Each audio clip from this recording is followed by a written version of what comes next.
32번째 글입니다. 마슬로바는 칼라치에서 돈을 꺼내 이자꾼을 코라불려나에게 건넸다. 코라불려나는 글자를 읽을 줄도 모르면서 이자꾼을 집어들고 쳐다보더니 뭐든지 아는 예쁜이를 통해 그 종이 조각을 2루블 50코페이카의 가치가 있다는 것을 확인하고는 숨겨둔 술병을 가지러 통풍구로 기어 올라갔다. 그것을 본 여자들이 멀리 떨어진 자기네 침상으로 물러났다. 그 사이 마슬로바는 머리 수건과 할라트에서 먼지를 털어내고 침상 위에 올라가 칼라치를 먹기 시작했다. 늘 위에 차를 받아뒀어. 하지만 다 식었을 거야. 페도시아가 선반에서 각반으로 싸둔 양철 찻주전자와 컵을 꺼내며 말했다. 차는 정말 차갑게 식었고 차보다 양철 맛이 더 많이 났다. 하지만 마슬로바는 차를 컵에 따라 칼라치에 곁들여 마셨다. 피나시카, 자 받아. 그녀가 큰 소리로 부르더니 칼라치를 한 조각 뜯어서 자기 입을 쳐다보는 사내 아이에게 주었다. 그러는 동안 코라블리아가 술병과 컵을 건넸다. 마슬로바는 코라블리나와 예쁜이에게도 술을 꺼냈다. 이 세 죄수는 돈이 있는 데다 각자 가진 것을 서로 나누었기 때문에 감방에서 귀족 같은 지위를 누렸다. 몇 분 후 기운을 회복하자 마슬로바는 금사보를 흉내내면서 재판에 대해 그리고 자기가 법정에서 특히나 충격을 받은 일에 대해 거침없이 이야기했다. 그녀는 법정에서 모든 남자들이 자기를 흡족한 기색으로 쳐다보았으며 피고인실에 있는 동안에는 잇따라 굳이 찾아오기도 했다고 말했다. 한 호송병도 그렇게 말했어요. 다들 널 보러 오는구나. 어떤 사람은 방을 찾아와서 이런저런 서류가 어디에 있는 거냐 무언가를 물었지만 내가 보기에 그 사람은 서류가 필요한 게 아니었어요. 날 이렇게 삼킬 듯이 뚫어지게 쳐다본 걸요. 그녀는 이유를 모르겠다는 듯 고개를 저으며 말했다. 그야말로 배우들이에요. 그야 그렇지. 그늘목지기 아내가 그 말을 받았다. 곧 노래하는 듯한 말소리가 흘러나왔다. 그놈들은 설탕에 달려드는 파리 같다니까. 다른 것은 못하면서 이런 일은 잘하지. 그 자식들이 그보다 더 좋아하는 것도 없고. 그런데 여기에서도 그랬어요. 마슬로바가 말을 가로막았다. 여기서도 똑같은 일을 당했다니까요. 내가 막 도착했는데 마침 기차역에서 온 무리가 있지 뭐예요. 어찌나 치근거리든지 어떻게 벗어나야 할지 모르겠더라고요. 고맙게도 부수장이 쫓아주었어요. 한 남자는 어찌나 귀찮게 달라붙던지 간신히 부러쳤다니까요. 어떻게 생겼어? 예쁜이가 물었다. 그 무스름에 코수염이 있고. 틀림없이 그자야. 그자가 누군데? 세글로프야. 방금 지나간 남자. 그 세글로프라는 남자는 어떤 사람이야? 세글로프에 대해 모르다니. 세글로프는 2번 탈옥했어. 지금은 붙잡혀 있지만 달아날 거야. 간수들도 그 남자를 무서워해.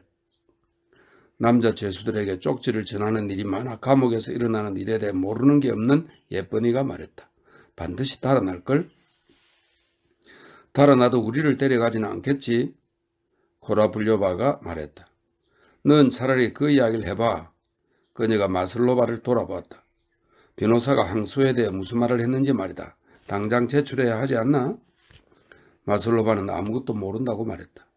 그때 붉은 머리 여자가 흥커러진 순 많은 머리카락 속에 주근깨 투성이인 두 손을 쑤셔 넣고 손톱으로 벅벅 긁으면서 술을 마시는 여자 죄수들 쪽으로 다가왔다. 내가 전부 말해줄게, 카체리나. 그녀가 입을 열었다. 무엇보다 우선은 판결에 동의할 수 없다고 쓴 다음 그것을 검사에게 제출해야 해. 뭐 때문에 왔어?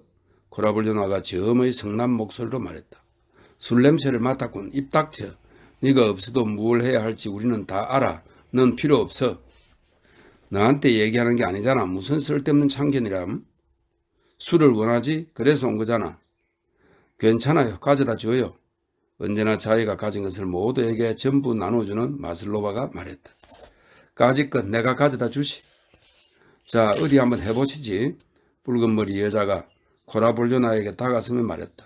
내가 너 따위를 무서워할 것 같아? 감옥의 개년아. 누가 할 소리? 삶은 내장 같으니. 내가 내장이라고? 진역수 살인자. 붉은 머리가 소리쳤다. 꺼지라고 했지.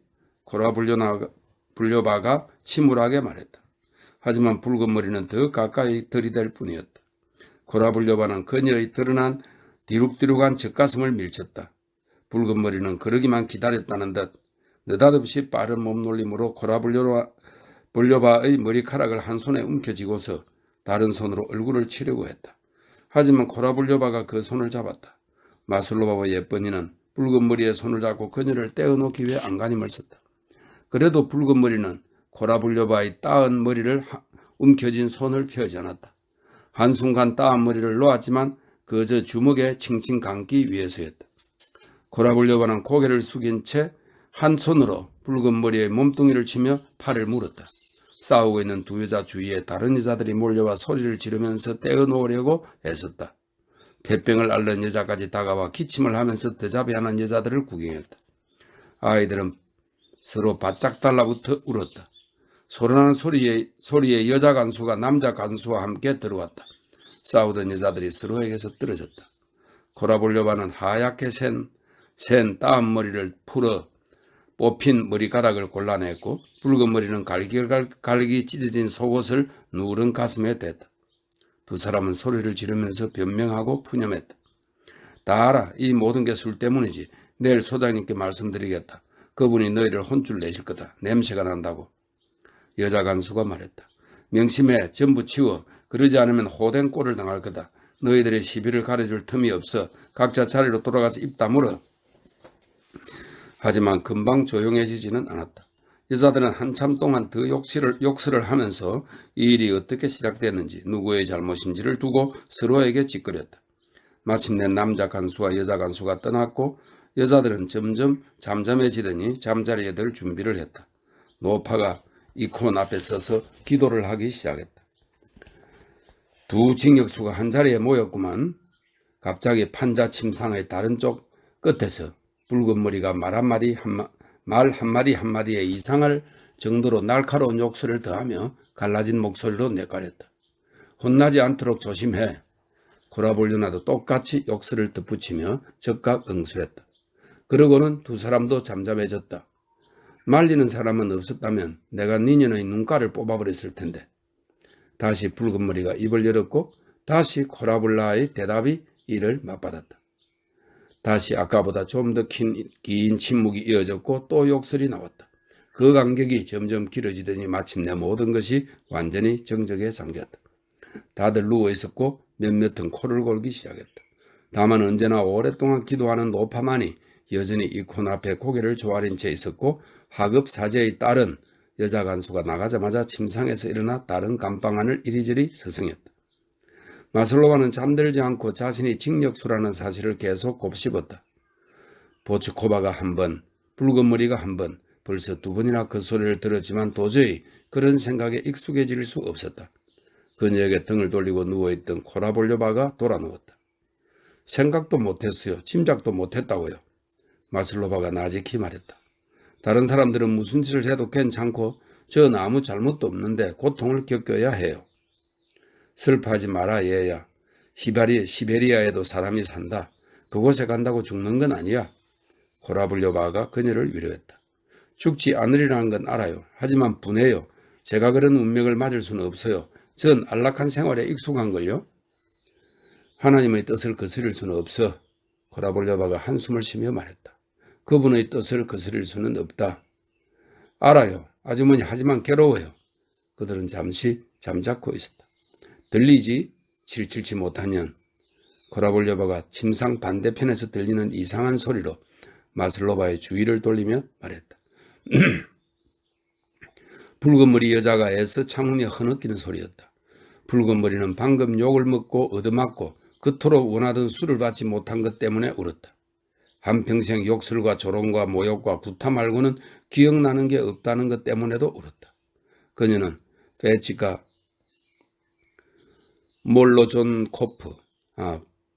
몰로존코프라는 직공과의 첫사랑을 떠올리며 위안을 얻으려 했다. 그러나 그 사랑이 떠오르자 그 사랑이 어떻게 끝났는지도 기억났다. 그 몰로존코프라는 인간이 술에 취해 장난삼아 그녀의 가장 민감한 부위에 유산염을 바른 뒤 그녀가 아파서 몸부림치는 모습을 지켜보며 동료들과 함께 큰 소리로 웃어댔고 그것으로 그 사랑은 끝이 났다. 그 일을 떠올리니 자신이 불쌍하다는 생각이 들었다.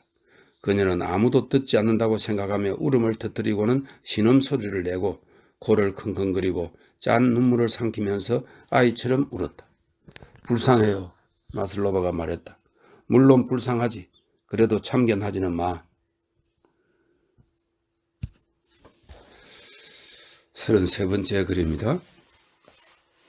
다음날 잠에서 깼을 때 네올류도프가 가장 먼저 느낀 감정은 자신에게 무언가 일어났다는 자각이었다. 무슨 일인지 기억을 떠올리기 전에 이미 무언가 중대하고 좋은 일이 일어났다는 것을 알았다. 카츄샤, 재판. 그렇다. 더 이상 거짓말하지 말고 모든 진실을 말해야 한다. 그런데 이 얼마나 놀라운 우연의 일치인가. 바로 이날 아침 마침내 오랫동안 기다려온 귀족 회장의 아내 마리아 바실리예브나의 편지가 도착했다. 지금 그에게 무엇보다 필요한 편지였다. 그녀는 그에게 완전한 자유를 주었으며 그가 꿈꾸는 결혼해서 행복을 얻기 바란다고 썼다. 결혼이라니. 그가 냉소적으로 중얼거렸다. 지금 나에겐 한참 먼 일이야. 그리고 그는 그녀의 남편에게 모든 것을 말하고 그 앞에서 참회하고 어떤 보상이라도 하겠다는 각오를 전달하려던 어제의 계획을 떠올렸다. 그런데 오늘 아침에 보니 어제 생각하던 것처럼 그렇게 쉬운 일이 아니었다. 게다가 그가 모른다면 뭐 때문에 굳이 불행하게 만드느냐 말이야. 그가 물어보면 그래 그러면 나도 말할 거야. 하지만 일부러 말해주려 가다니. 아니야 그럴 필요 없어. 미시에게 모든 진실을 말한다는 것도 오늘 아침에는 괴롭게 느껴졌다. 또다시 말을 꺼낼 수 없게 됐다. 그렇게 하면 모욕을 줄 수도 있었다. 세상 일이 대부분 그렇듯 어떤 것은 부득이 말로 표현하지 않은 채 남겨두어야 한다. 오늘 아침 한 가지만은 굳게 결심했다. 그들 집에 드나들지 말고 혹시 묻는 사람이 있으면 그때 진실을 말하자. 하지만 카츄샤와의 관계에서는 어떤 것도 말로 드러내지 않은 채 남겨둘 필요가 없었다. 감옥에 가서 그녀에게 말하고 날 용서해 달라고 해야지. 그리고 필요하다면 그녀와 결혼하겠어. 그는 생각했다. 정신적인 만족을 위해서 모든 것을 희생하고 그녀와 결혼하겠다는 이 생각이 오늘 아침에 유난히 그에게 감동적으로 느껴졌다. 그가 이처럼 활력에 넘쳐 하루를 맞이한 것은 오랜만이다. 방에 들어온 아그라페나 페트로브나에게 그는 스스로도 기대하지 않았던 단호한 태도로 즉각 이 아파트와 그녀의 시중이 더 이상 필요하지 않다고 선언했다. 그가 이 크고 비싼 아파트를 유지하는 이유가 이 집에서 결혼하기 위해서라는 점은 암묵적 합의로 결정된 사실이었다. 따라서 아파트를 내놓는 것은 특별한 의미를 띠었다. 아그라페나 페트로브나가 놀라서 쳐다보았다. 날 위해 쏟아준 모든 수고에 정말 감사합니다. 아그라페나 페트로브나. 하지만 이제 나에게 이런 큰 아파트도 하인도 다 필요 없어요. 만약 나를 도와주고 싶다면 어머니 생전에 하던 대로 당분간 이 물건들을 정리하고 처분하는 호의를 보여주면 돼요. 나타샤가 와서 정리할 거예요. 갈로 열고 나타샤는 네올류도프의 누이였다. 아그라페나 페트로브나가 고개를 저었다. 어떻게 정리해요? 분명히 필요할 텐데요. 그녀가 말했다. 아니요, 필요하지 않을 거예요. 아그라페나 페트로브나, 아마 필요하지 않을 거예요. 네올류도프는 그녀의 고갯짓이 표현하려던 것에 답하며 말했다. 코르네이에게도 말해줘요. 내가 그 사람에게 2달치 봉급을 미리 주겠다고. 하지만 내게는 더 이상 그 사람이 필요 없다고 말이에요. 그러시면 안 돼요. 드미트리 이바노비치, 그녀가 말했다. 아니 외국에 가신다 해도 그처는 필요할 거예요. 잘못 생각한 거예요. 아그라페나 페트로브나. 난 외국에 가지 않아요. 떠난다 해도 완전히 다른 곳으로 갈 거예요. 그녀의 얼굴이 갑자기 새빨개졌다. 그래, 이 여자에게는 말해야 해. 그런 생각했다. 아무것도 숨기지 말고 모두에게 전부 말해야 해. 어제 나에게 아주 기이하고 중대한 일이 있었어요. 마리아 이바노브나 고모에게 카츄샤를 기억해요? 물론이죠. 제가 그 아이에게 바느질을 가르친걸요. 어제 그 카츄샤가 법정에서 재판을 받았어요. 난 배심원이었고요. 하나님 가엾기도 하지. 아그라페나 페트로브나가 말했다. 무슨 일로 재판을 받았는데요? 살인죄로요. 그리고 그건 전부 내가 한 짓이에요. 어떻게 주인님이 그런 행동을 하실 수 있었겠어요? 정말 이상한 말을 하시네요. 아그라페나 페트로브나가 말했다. 그녀의 늙은 눈에 불꽃이 일었다. 그녀는 카츄샤와 얽힌 사연을 알았다. 그래요. 내가 모든 일의 원인입니다. 그리고 그 일이 나의 모든 계획을 바꾸어 놓았어요. 어떻게 그런 일로 주인님의 계획이 바뀌겠어요? 아그라페나 페트로브나는 웃음을 참으며 말했다. 이런 겁니다. 그녀가 이 길을 걷게 된 것이 나 때문이라면 그녀를 돕기 위해 내가 할 수 있는 것을 해야 해요.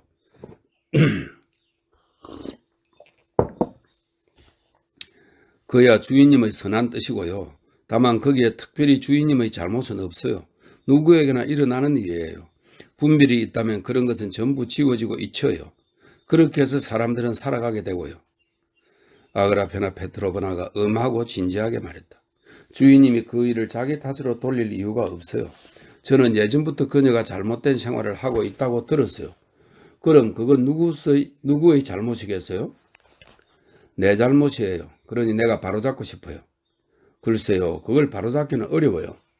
그건 내 문제예요. 당신이 자신에 대해 생각하고 있다면 그야 어머니가 바라시는 대로. 내 자신에 대해서는 생각하지 않아요. 전 고인이 되신 마님으로부터 큰 은혜를 입었기 때문에 아무것도 바라지 않아요. 리장카는 그녀의 결혼한 조카딸이었답니다. 리장카가 저더러 오라고 해요. 제가 더 이상 필요하지 않게 되면 그 아이에게 가려워요. 다만 주인님이 그것을 걱정하는 건 부질없는 일이에요. 그런 일은 누구에게나 일어난다고요. 난 그렇게 생각하지 않아요. 어쨌든 부탁해요. 아파트를 내놓고 물건을 처분하는 걸 도와줘요. 그리고 나에게 화내지 말아요. 당신이 해준 모든 것에 대해 정말로 고맙게 생각해요. 놀라운 일이었다. 스스로를 어리석고 혐오스럽다고 생각하게 된 후로, 다른 사람들이 더 이상 역겹게 느껴지지 않게 된 후로 오히려 네올류도프는 아그라페나 페트로브나에게도 코르네이에게도 존경 어린 부드러운 감정을 느꼈다. 그는 코르네이 앞에서도 참여하고 싶었다. 하지만 코르네이의 모습이 감동적일 만큼 너무도 정중해서 차마 그러겠다는 결정을 내릴 수 없었다. 법원으로 가는 길에 똑같은 상마차를 타고 똑같은 거리를 지나치면서 네올류도프는 오늘 자신이 완전히 다른 사람처럼 느껴져 스스로도 깜짝 놀랐다. 어제만 해도 눈앞의 일처럼 여겨지던 미씨와의 결혼이 이제 완전히 불가능해 보였다. 어제는 자신과 결혼하면 그녀도 행복할 것이라는 데 의심의 여지가 없다는 식으로 자기 입장을 이해했다. 하지만 오늘은 자신이 결혼은커녕 그녀와 가까이 지낼 가치도 없는 인간으로 느껴졌다. 내가 어떤 인간인지 알면 절대로 나를 받아들이지 않을 걸. 그런데도 난 그녀와 그 신사에게 교태를 부린다고 비난했지. 아니, 설사 그녀와 곧 결혼한들 저기 감옥에 있는 여자가 내일이든 모레든 다른 죄수들과 함께 징역지로 떠나리라는 것을 알면서 행복은 고사하고 평온을 누릴 수나 있을까? 내가 파멸시킨 여자는 징역지로 떠나는데 난 여기에서 축하를 받고 젊은 아내와 함께 담례 방문을 다닐 거야. 아니면 내가 수치스럽게도 그 아내와 함께 기만하고 있는 귀족 회장과 회합에서 만나 지방의 학교, 감독 등등을 제정하기 위한 결의안에 찬성하거나 반대하는 표를 세고 그 아내에게 뮤례 날짜를 알려주겠지. 이 얼마나 추악한가. 아니면 아마도 결코 완성되지 않을 그림을 계속 그리든가. 왜냐하면 나는 그런 하찮은 일에 몰두해서도 안 되고 이제 그런 것을 전혀 할 수 없으니까. 그는 속으로 혼잣말을 했고 자신이 느끼는 내면의 변화에 계속 기뻐했다. 무엇보다 지금은 변호사를 만나 그의 결정을 확인해야 해. 그는 생각했다. 그런 다음 감옥에 가서 그녀를, 어제의 여자 죄수를 만나 모든 것을 말해야 해. 그리고 그가 그녀를 만나는 장면, 그녀에게 모든 것을 말하는 장면, 그 앞에서 참여하는 장면, 자기 죄를 씻기 위해 할 수 있는 모든 것을 하겠다고, 결혼이라도 하겠다고 알리는 장면을 상상하자 특별한 기쁨이 그를 사로잡았고 그의 눈에 눈물이 솟았다. 34번째 글입니다. 법원에 도착한 네올류도프는 복도에서 어제의 집행관을 우연히 만나 이미 재판에서 선고를 받은 죄수들은 어디에 수감되는지, 그들과 면회하려면 누구에게 허가를 받아야 하는지를 물었다. 집행관은 죄수들이 여러 곳에 수용되어 있으며 판결이 최종 형식으로 공표될 때까지 면회 허가는 검사의 권한이라고 설명했다. 심리가 끝나면 제가 알려드리고 직접 안내하겠습니다. 검사님은 아직 오시지 않았습니다. 그럼 심리 후에 뵙지요. 지금은 법정으로 가주십시오. 곧 시작합니다. 네올류도프는 오늘 유난히 안쓰럽게 느껴지는 집행관의 친절에 감사를 전하고 배심원 씨를 향했다. 그가 그 방으로 다가가는데 배심원들이 법정에 들어가기 위해 이미 배심원실에서 나오고 있었다. 상인은 어제와 똑같이 쾌활했으며 어제와 마찬가지로 가벼운 식사에 술을 곁들이고 왔다. 그가 오랜 친구처럼 네올류도프를 맞이했다. 그리고 오늘은 뼈트르 게라시모비치의 허물없는 태도와 느틀 웃음이 네올류도프에게 전혀 불쾌감을 일으키지 않았다. 네올류도프는 어제의 여자 피고인과 자신의 관계를 모든 배심원들에게 말하고 싶었다. 정말로 어제 재판 중에 일어나 공개적으로 나의 죄를 말해야겠어. 그는 생각했다. 하지만 다른 배심원들과 함께 법정에 들어가 어제와 똑같은 절차가 시작되는 것을 보았을 때, 즉 다시 재판을 시작합니다라는 소리가 들리고 다시 옷깃을 단 세 사람이 단위에 나타나고 다시 침묵이 흐르고 다시 등받이 높은 의자에 배심원들이 착석하고 다시 헌병들과 초상화와 사제가 보였을 때 그는 비록 그럴 필요가 있었다 한들 어제 이런 엄숙함을 깨뜨릴 수는 없었으리라 느꼈다. 공판을 위한 준비는 어제와 똑같았다. 배심원들의 선서와 그들을 향한 재판장의 발언은 제외하고. 오늘의 사건은 가택 침입 절도였다. 두 헌병이 기병도를 빼들고 지키는 피고인은 야위고 어깨가 좁은 20살 앳된 청년으로 회색 할라트 차림에 핏기 없는 낯빛 얼굴을 하고 있었다. 그는 피고석에 혼자 앉아 법정에 들어서는 사람들을 눈을 치뜨고 쳐다보았다. 그 청년은 동료와 함께 창고 자물쇠를 부수고 3루블 67코페이카 어치의 낡은 매트를 훔친 죄로 기소됐다. 공소장에 따르면 순경이 어깨에 매트를 진 동료와 함께 걸어가는 그를 불러 세웠다. 청년과 동료는 그 자리에서 순경에게 잘못을 인정했고 두 사람은 감옥에 수감됐다. 청년의 동료인 자물쇠 제조공은 감옥에서 죽고 청년만 홀로 재판을 받게 됐다. 낡은 매트들이 탁자 위에 증거물로 놓여 있었다. 심리는 어제와 마찬가지로 정언, 증거, 정인의 선서, 신문, 감정인, 반대신문 등 무기고를 총동원해 이루어졌다. 정인인 순경은 재판장과 검사와 변호사의 질문에 대해서 건조하게 대답했다. 바로 그렇습니다. 알 수 없습니다. 그리고 다시 바로 그렇습니다. 하지만 군인처럼 멍하고 기계적인 모습에도 불구하고 그가 청년을 불쌍히 여기는 데다 자기가 체포하게 된 경위에 대해서도 마지못해 이야기한다는 사실이 엿보였다. 다른 정인은 피해자인 노인으로 집주인이자 매트의 소유자였는데 신경질적인 사람임이 분명했다. 본인의 매트가 맞느냐고 질문받았을 때 내키지 않는 태도로 자기 것이라고 인정했다. 검사부가 매트로 무엇을 할 작정이었는지 그것들이 그에게 기묘한지 묻자 그는 화를 내며 대꾸했다. 이 비루먹을 매트 따위 나한테는 전혀 필요 없수다. 이것들 때문에 얼마나 귀찮아질지 알았다면 찾지도 않았을 거요. 신문에 끌려 나오지 않을 수만 있다면 차라리 10루블짜리 지폐를 한 장 아니 2장이라도 더 얹어 주었을 거란 말이요. 상마차로 여기까지 오는데 5루블이나 썼소. 난 건강하지도 않소. 탈장과 류마티즘을 앓고 있단 말이요. 정인들의 진술은 그런 식이었다. 피고인은 모든 죄를 인정했고 사로잡힌 짐승처럼 멍한 표정으로 양옆을 두리번거리면서 툭툭 끊어지는 목소리로 모든 경위를 이야기했다. 사태는 명확했다. 하지만 검사부는 어제와 마찬가지로 어깨를 으쓱하면서 교활한 범죄자를 반드시 잡아들이기 위해 예민한 질문들을 던져댔다. 그는 자신의 농구에서 절도가 사람이 사는 주택에서 행해졌고 자물쇠 파손이 병행됐기 때문에 청년을 최고형에 처해야 한다고 주장했다. 국선 변호인은 절도가 인가에서 일어나지 않았다고, 비록 범죄 사실은 부인할 수 없지만 피고가 검사부의 주장처럼 사회에 위험한 인물은 아니라고 반박했다. 재판장은 어제와 마찬가지로 공평과 정의의 화신인식하며 배심원들이 이미 알고 또 알지 않을 수 없는 사실들을 상세하게 설명하고 이해시켰다. 어제처럼 휴정이 있었고 사람들이 담배를 피웠다. 어제처럼 집행관이 재판을 시작합니다라고 외쳤고 어제처럼 두 헌병은 졸지 않으려 애쓰면서 무기를 노출한 채 피고를 위협하며 앉아있었다. 심리를 통해 밝혀진 바에 따르면 이 청년은 아버지가 그를 담배 공장에 넘긴 후 그곳에서 5년을 보냈다. 올해 공장주와 노동자들 사이에 일어난 분쟁 이후 해고됐고 직장을 잃은 채 시내를 일 없이 어슬렁거리면서 술을 퍼마시느라 빈털터리가 됐다. 선술집에서 그는 먼저 일자리를 잃어 자기와 같은 처지에 있던 자물쇠 제조공을 만났다. 술을 잘 마시는 남자였다. 두 사람은 한밤중에 술이 취한 채로 자물쇠를 부수고는 가장 먼저 손에 닿은 것을 집어들었다. 그들은 체포됐다. 범행을 전부 인정했다. 그들은 감옥에 갇혔고 그곳에서 자물쇠 제조공은 공판을 기다리다 죽었다. 청년은 지금 사회로부터 격리해야 할 위험한 존재로서 재판을 받는 중이었다. 어제의 여자 죄수와 똑같이 위험한 존재라는 거지. 네올류도프는 눈앞에서 벌어지는 모든 일에 귀를 기울이며 생각에 잠겼다. 그들은 위험하고 우리는 위험하지 않나? 난 방탕한 남봉꾼의 사기꾼이야. 그럼 우리 모두는 나의 댐댐이를 알면서도 나를 경멸하기는 그냥 존경하기까지 하는 모든 사람들은 설사 이 청년이 이 법정에 있는 모든 이들 중에서 사회의 가장 위험한 인간이라고 하자. 하지만 이미 붙잡힌 청년에게 상식적으로 우리가 뭘 하겠어?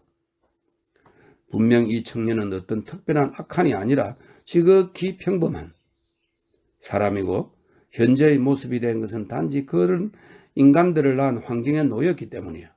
그러니 어쩌면 분명 이 청년 같은 사람들이 생기지 않도록 하려면 이런 불행한 존재를 만들어내는 조건을 제기하기 위해 힘써야 해.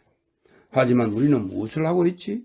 우리는 그와 같은 수많은 다른 사람들이 여전히 붙잡히지 않았다는 걸 잘 알면서 우연히 우리 수중에 떨어진 이 청년 한 명에게 달려들어 감옥에 완벽한 무의 혹은 지극히 무의미하고 몸을 해치는 노동의 조건 속에 그와 같이 나약해지고 삶에서 길을 잃어버린 사람들이 무리 속에 잡아넣어 그런 다음 나라 돈을 들여 그를 지극히 타락한 인간들 틈에 끼워 모스크바 현에서 이르쿠츠크 현으로 추방해버리지.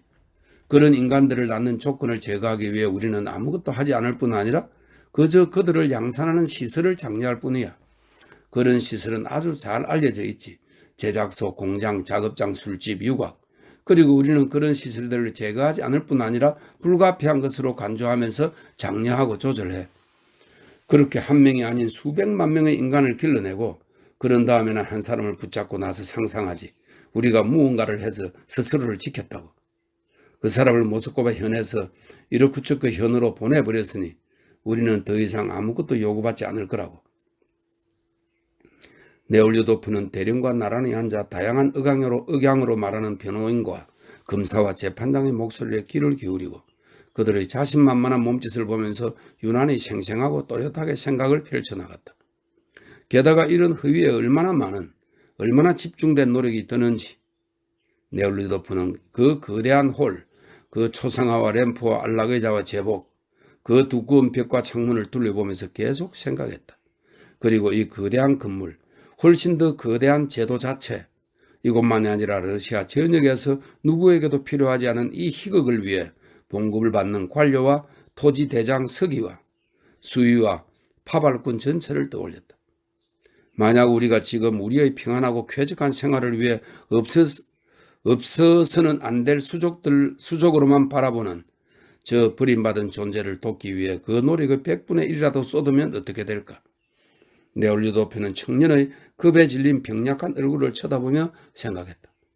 저 청년이 궁핍 때문에 시골에서 도시로 넘겨질 때 그를 동정해준 사람이 한 사람만 있었더라면 그 사람이 저 공공한 청년을 도와주었더라면 좋았을 텐데 아니면 도시에 온 청년이 공장에서 12시간 노동을 한 뒤 그를 꼬드기는 손이 동료들과 함께 술집으로 향할 때 가지마, 바냐, 좋지 않은 행동이야 라고 말해준 사람이 있었더라면 그는 가지 않았을 테고 잘못된 길에 들어서지도 않았을 테고 나쁜 짓도 결코 저지르지 않았겠지. 하지만 도시에서 몇 년 동안 도제 생활을 하며 어린 짐승처럼 살아가는 내내 이가 들끓지 않도록 머리를 짧게 깎고 장인들의 심부름을 하느라 뛰어다니던 내내 그를 불쌍히 여겨준 사람이 단 한 명도 없었어. 오히려 도시에 살게 된 후로 장인들과 동료들로부터 남을 속이고 술을 마시고 욕하고 때리고 방탕하게 사는 게 멋진 사내라는 말을 들었을 뿐이야. 몸을 해치는 노동, 음주, 방탕한 생활 때문에 병들고 망가진 그가 꿈속이냥 멍하고 정신이 이상한 상태에서 목적도 없이 시내를 돌아다니다가 무모하게도 어떤 창고에 숨어들어 아무짝에도 쓸모없는 매트를 끌고 나왔을 때 부유하고 교양 있는 모든 사람들은 그 청년을 현재 상태로 몰고 간 원인을 제거하기 위해 마음을 쓰지 않고 그 청년을 처벌해 사태를 바로잡으려 들어. 끔찍해, 잔혹함 혹은 어리석음, 이 중에 어느 쪽이 더 큰지 모르겠어. 하지만 둘 다 갈 때까지 간 것 같아. 네올류도프는 눈앞에서 벌어지는 상황에 더 이상 귀를 기울이지 않고 이 모든 상념에 잠겨 있었다. 그리고 그 앞에 드러난 것에 전율했다. 어떻게 자신이 예전에는 이를 보지 못했는지, 어떻게 다른 사람들은 이를 보지 못하는지 놀라웠다. 여기가 34번째 글입니다. 점점 네올리도프가 이제 이성적 인간이 되어가고 있네요.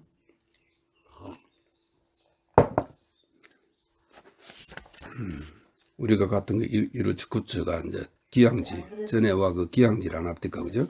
이루츠쿠가 나오니까 반갑네. 자, 35번째 글입니다. 오늘은 36까지 읽을 겁니다. 첫 번째 휴정이 선언되자마자 네올리도프는 더 이상 법정에 돌아오지 않을 생각으로 자리에서 일어나 복도로 나갔다. 청년에 대해서는 저들 좋을 대로 하게 내버려 두자. 그는 더 이상 이 소름 끼치고 추악한 바보짓에 끼일 수 없었다. 검사 사무실이 어디에 있는지 확인한 네올리도프는 그를 만나러 갔다. 사화는 검사가 바쁘다고 말하면서 그를 들여보내려 하지 않았다. 그러나 네올리도프는 그의 말에 신경 쓰지 않고 문으로 들어가 그를 맞이하는 관리에게 자신은 배심원이며 매우 중요한 문제 때문에 검사를 꼭 만나야겠으니 보고해달라고 청했다. 공작이라는 자기와 좋은 옷이 네올리도프를 도왔다. 관리가 검사에게 보고했고 네올리도프는 허락을 받았다. 검사는 서서 그를 맞이했다. 만남을 요구하는 네올리도프의 집요한 태도에 불만스러워하는 기색이 역력했다. 용건이 뭡니까? 검사가 엄한 어조로 물었다. 난 배심원이고 성은 네올리도프입니다. 피고인 마슬로바를 꼭 만나야 합니다. 네올리도프는 자기 인생에 결정적인 영향을 미칠 행동을 하고 있다고 느끼면서 얼굴을 붉힌 채 재빨리 단호하게 말했다. 검사는 키가 작고 피부가 거무스름한 남자였다. 짧은 머리칼이 하얗게 새고 빛나는 눈은 재빠르게 움직이고 툭 튀어나온 아래턱의 수많은 턱수염은 깨끗하게 깎인 상태였다. 마슬로바요? 물론 압니다. 독살죄로 기소됐죠. 검사가 침착하게 말했다. 무엇 때문에 그 여자를 꼭 만나야 한다는 겁니까? 그러고 나서 말투를 누그러뜨리고 싶었는지 이렇게 덧붙였다. 당신이 무엇 때문에 그러는지 모르면서 허가를 내줄 수는 없습니다. 나에게 특별히 중요한 일 때문에 꼭 만나지 않으면 안 됩니다. 네올리도프가 붉어진 얼굴로 말을 꺼냈다. 그렇습니까? 검사가 말했다. 그러고는 눈을 들어 유심히 네올리도프를 쳐다보았다. 그 사건은 이미 심리에 회부됐습니까? 아니면 아직입니까? 그녀는 어제 재판을 받았는데 대단히 불공정하게도 4년 징역형을 선고받았습니다. 그녀는 무죄입니다. 그렇습니까? 검사는 마슬로바가 무죄라는 네올리도프의 선언적인 말에 전혀 신경 쓰지 않고 말했다. 불과 어제 선고를 받았다면 최종적인 형태로 선고가 내려지기까지 분명 구치소에 있을 겁니다. 그곳에서는 면회가 정해진 날에만 허락됩니다. 그곳에 문의해 보길 바랍니다. 하지만 최대한 서둘러 그녀를 봐야 합니다. 네올리도프는 결정적인 순간이 다가오는 것을 느끼며 아래턱을 떨면서 말했다. 무슨 일 때문입니까? 검사가 다소 불안한 기색으로 눈썹을 치켜 올리며 물었다. 그녀는 무죄인데 징역형을 선고받았기 때문입니다. 모든 잘못은 나에게 있습니다. 네올리도프는 불필요한 말을 하고 있다고 느끼면서 떨리는 목소리로 말했다. 그건 또 무슨 뜻입니까? 검사가 물었다. 내가 그녀를 속여 지금 처한 상황 속으로 밀어넣었기 때문입니다. 내가 그녀를 그렇게 살도록 내몰지 않았다면 그런 기소를 당하지 않았을 겁니다. 어쨌든 난 그것이 면회와 무슨 상관인지 모르겠군요. 이런 거죠. 난 그녀를 따라가고 싶습니다. 그리고 그녀와 결혼하려 합니다. 네올리도프가 말했다. 언제나 그랬듯이 말을 꺼내자마자 눈에 눈물이 차올랐다. 네, 저런? 검사가 말했다. 정말 매우 예외적인 경우군요. 당신은 크라스노 페르스크 잼스터버의 위원 아닌가요? 이건 1864년 제정 러시아에 설립된 지방자치기구, 요즘 시의원 비슷한 이런 것인가 봐요. 위원 아닌가요? 검사는 이 순간 너무도 기이한 결심을 선언하는 이 네올리도프라는 남자에 대해 예전에 들어보았던 것을 떠올리듯 말했다. 실례합니다만 그건 나의 요청과 관계없다고 생각합니다. 얼굴이 붉어진 네올리도프가 매섭게 대꾸했다. 물론 없지요. 검사는 보일 듯 말 듯 미소를 지으면서 조금도 당황하지 않으며 말했다. 하지만 당신의 바람은 대단히 이례적이고 상식을 매우 벗어나는 어떻습니까? 허가를 받을 수 있을까요? 허가요? 네, 당장 통행증을 발급하지요. 잠시 앉아 계십시오. 그는 책상으로 다가가 그 앞에 앉아서 펜을 끼적였다. 제발 앉아주십시오. 네올리오도프는 계속 서 있었다. 통행증을 쓴 검사는 호기심 어린 눈으로 네올리오도프를 쳐다보며 그것을 건넸다. 알려야 할 것이 또 있습니다. 네올리오도프가 말했다. 앞으로 심리에 참석할 수 없습니다. 당신도 알겠지만 정당한 이유를 법원에 제시해야 합니다. 내가 모든 재판을 무익할 뿐 아니라 비도덕적으로 생각한다는 게 그 이유입니다. 그렇습니까? 검사는 보일 듯 말 듯한 그 똑같은 미소를 지으며 말했다.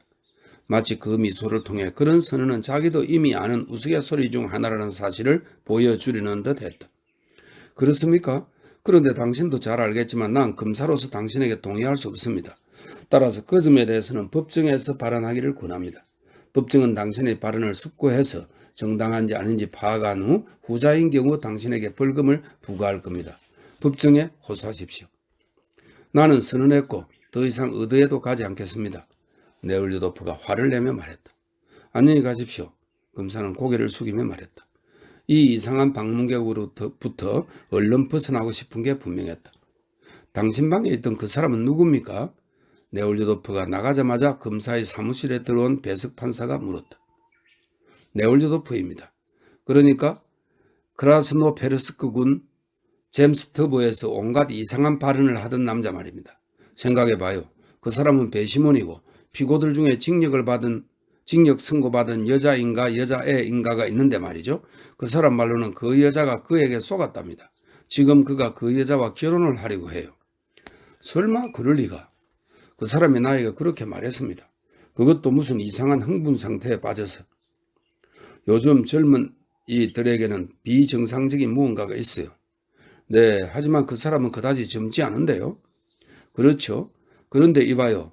당신의 유명한 이바셴코프는 정말 진절이 납니다. 끈질기해요. 끝도 없이 말하고 또 말한다고요. 그런 사람들은 그냥 중지시켜야 합니다. 그렇지 않으면 진짜 방해꾼이 되거든요. 네, 이렇게 끝이 나고 36번째 글이 다시 시작됩니다. 검사 사무실에서 나온 네올리도프는 곧장 구치소로 향했다. 하지만 그곳에는 마슬로바라는 여자가 아예 없었다.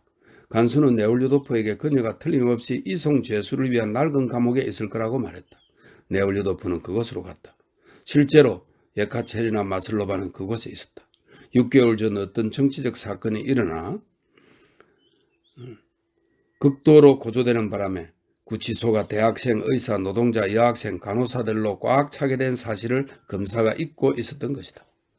구치소에서 이동 죄수를 위한 감옥까지는 대단히 멀어서 네올리도프는 저녁 무렵에야 겨우 도착했다. 그가 암울하게 보이는 거대한 건물의 문으로 다가가려 했는데 보초가 그를 들여보내지 않고 벨을 누르기만 했다. 벨 소리에 간수가 나왔다. 네올리도프가 통행증을 제시했지만 간수는 소장의 허가 없이는 들여보내줄 수 없다고 했다.